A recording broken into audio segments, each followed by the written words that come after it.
بسم اللہ الرحمن الرحیم۔ السلام علیکم ورحمۃ اللہ۔ ناظرین کرام، آج کا سوال یہ ہے کہ نعت علی کہاں سے ثابت ہے اور اس کا پڑھنا کیسا ہے۔ اس بارے میں گزارش یہ ہے کہ نعت علی کے الفاظ احادیث مبارکہ سے ثابت نہیں ہیں، البتہ یہ بزرگان دین اور مشائخ اعظام کے وظائف میں سے ایک وظیفہ ہے۔ سیدی اعلیٰ حضرت امام احمد رضا خان فاضل بریلی رحمۃ اللہ تعالی علیہ نے بھی نعت علی کی تصدیق اور تعلیم فرمائی، اور شاہ محمد غوث گوالیاری رحمۃ اللہ تعالی علیہ نے جواہر خمسہ کے اندر بھی اس کو رقم فرمایا۔ اور جواہر خمسہ وہ کتاب ہے جس کے وظائف پڑھنے کی تعلیم بہت سارے بزرگان دین نے ارشاد فرمائی اور اس کی اجازت عنایت فرمائی کہ جواہر خمسہ کے تمام تر وظائف پڑھنے کی اجازت ہے۔ اجازت دہندگان میں حضرت شاہ ولی اللہ محدث دہلوی جیسے بزرگ شامل ہیں، انہوں نے بھی جواہر خمسہ کے اندر مرقوم وظائف پڑھنے کی اجازت عنایت فرمائی ہے۔ جواہر خمسہ کے اندر نعت علی کی تعلیم دی گئی ہے، اور نعت علی کے الفاظ میں سے کوئی ایک لفظ بھی ایسا نہیں ہے کہ جس کی وجہ سے اس پر کسی قسم کی کراہت یا قباحت کا فتویٰ عائد کیا جا سکے، لہٰذا نعت علی کو پڑھنا بالکل درست ہے۔ رہی بات یہ کہ نعت علی کے اندر یا اللہ کے ساتھ ساتھ یا محمد اور یا علی کے الفاظ آتے ہیں،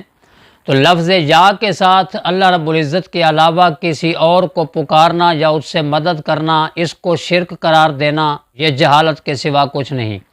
اللہ جل مجدہ الکریم نے قرآن مجید میں ارشاد فرمایا، انما ولیکم اللہ ورسولہ والذین آمنوا، فرمایا تمہارا مددگار اللہ ہے اور تمہارے مددگار رسول کریم صلی اللہ علیہ وسلم ہیں، اور تمہارے مددگار تمام مومنین ہیں۔ اللہ جل مجدہ الکریم نے نبی مکرم صلی اللہ علیہ وآلہ وسلم کو اور تمام مومنین کو ایک دوسرے کا مددگار قرار فرمایا ہے، اور دوسری جگہ ارشاد فرمایا فَإِنَّ اللَّهَ هُوَ مَوْلَاهُ وَجِبْرِيلُ وَصَالِحُ الْمُؤْمِنِينَ، کہ پس بے شک اللہ رب العزت تمہارا مددگار ہے، جبریل امین تمہارے مددگار ہیں، اور مومنین میں سے صالحین تمہارے مددگار ہیں۔ اللہ رب العزت نے قرآن مجید کے اندر اپنی ذات کے علاوہ دوسری ازوات مقدسہ کو بھی مددگار قرار دیا ہے، تو بئی طور پر اللہ رب العزت کے علاوہ کسی اور سے مدد طلب کرنا شرک نہیں ہے۔ ہاں اتنی بات ضرور ہے کہ یہ عقیدہ اور نظریہ رکھا جائے، چاہے نعت علی پڑھی جائے اس وقت بھی، اور اللہ رب العزت کے علاوہ کسی سے بھی جب مدد طلب کی جائے تو یہ عقیدہ رکھا جائے کہ حقیقی مددگار اللہ رب العزت کی ذات گرامی ہے۔ باقی تمام فرشتے ہوں، انبیاء ہوں، اولیاء ہوں، صلحاء ہوں، اس کی مخلوقات میں سے جتنے بھی مددگار ہیں جن کو قرآن و حدیث کی روشنی میں مددگار فرمایا گیا ہے، وہ تمام کے تمام مددگار اللہ رب العزت کی عطا اور اللہ رب العزت کے اذن سے مدد فرماتے ہیں، چاہے وہ فرشتے ہوں، چاہے وہ انبیاء ہوں، اولیاء ہوں، صلحاء ہوں۔ بچہ اس بات سے آشنا ہے، اور قرآن کریم بھی اس بات کا مؤید اور مصدق ہے کہ جنگ بدر کے اندر مسلمانوں کی مدد کے لیے اللہ رب العزت نے فرشتوں کو آسمان سے زمین پر نازل فرمایا، فرشتوں نے مدد کی۔ صحابہ کرام اس بات کے معترف ہیں کہ فرشتوں نے ہماری مدد کی ہے۔ تو فرشتے اللہ نہیں ہیں، فرشتے معبود نہیں ہیں، وہ غیر اللہ ہیں، اللہ رب العزت کے علاوہ ہیں، وہ اللہ رب العزت کی مخلوق ہیں۔ تو فرشتوں کا میدان بدر میں اترنا اور صحابہ کرام کی کافروں کے خلاف مدد کرنا اس بات کی بین دلیل ہے کہ اللہ جل مجدہ الکریم جس کو چاہے، جس کے لیے چاہے مددگار مقرر فرما سکتا ہے، اور بندوں کو بھی اجازت دی گئی ہے کہ تم بھی اللہ کی مخلوق میں سے جسے اللہ رب العزت کا مقرب سمجھو اس سے مدد طلب کر سکتے ہو۔ خود حضور نبی کریم صلی اللہ علیہ وآلہ وسلم نے ارشاد فرمایا کہ اگر تم کہیں جنگل میں راستہ بھٹک جاتے ہو، تمہارا کوئی مددگار نہیں ہوتا، رہنمائی کرنے والا کوئی نہیں، تمہیں کوئی انسان نظر نہیں آ رہا،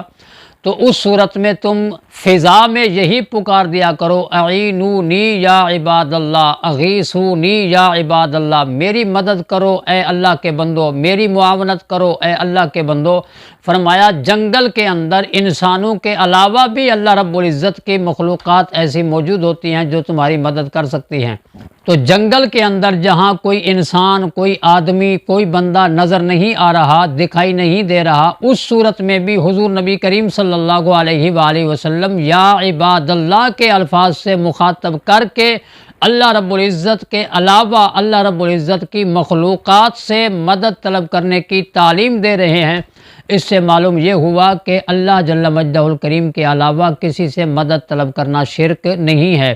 اتنی بات ضرور ہے کہ اللہ رب العزت مدد فرماتا ہے اور حیثیت سے، اس کی مخلوق کی مدد کرتی ہے اور حیثیت سے۔ رہی بات یہ کہ کسی کے دنیا سے چلے جانے کے بعد اس کے مزار پر انوار پر جانا اور وہاں اس کو اللہ رب العزت کی بارگاہ میں وسیلہ اور توسل کے طور پر پیش کرنا، حضرت امام شافعی رحمۃ اللہ تعالی علیہ فرماتے ہیں قبر موسیٰ کاظم تریاکم مجرب لإجابت الدعاء۔ فرمایا کہ حضرت موسیٰ کاظم رضی اللہ تعالی عنہ کی قبر انور ہمارے لیے ایک مجرب تریاق ہے دعاؤں کی قبولیت کے سلسلے میں۔ یعنی جب ہم نے دعا مانگنی ہو اور قبر موسیٰ کاظم پہ جا کر ہم کھڑے ہو جائیں، ہم وہاں جا کر دعا مانگیں تو ہمارا تجربہ ہے، امام شافعی فرماتے ہیں رحمۃ اللہ تعالیٰ علیہ،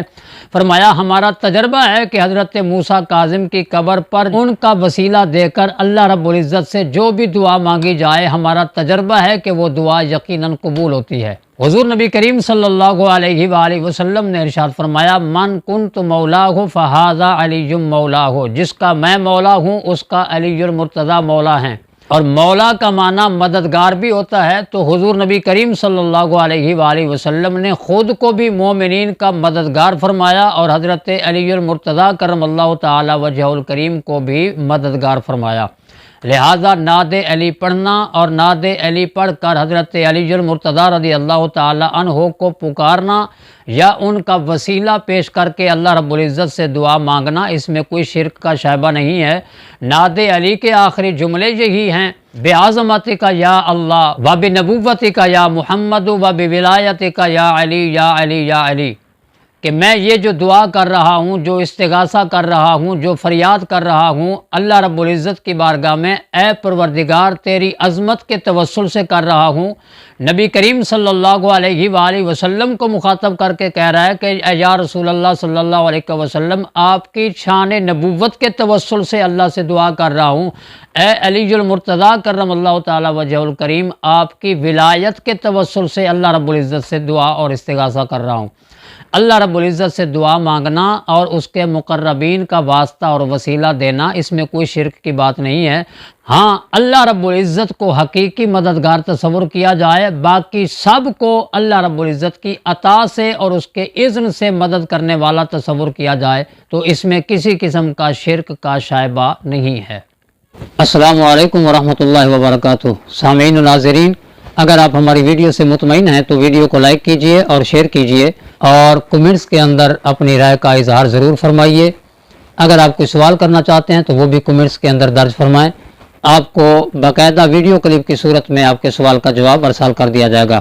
مزید ویڈیوز کے حصول کے لیے ہمارا فیس بک پیج فالو کریں اور یوٹیوب چینل بھی سبسکرائب کیجئے۔ خود بھی دین اسلام کی تعلیمات سے آگاہی حاصل کریں اور دوسروں تک بھی پہنچانے کا ذریعہ بنیں۔ والسلام بصد اکرام۔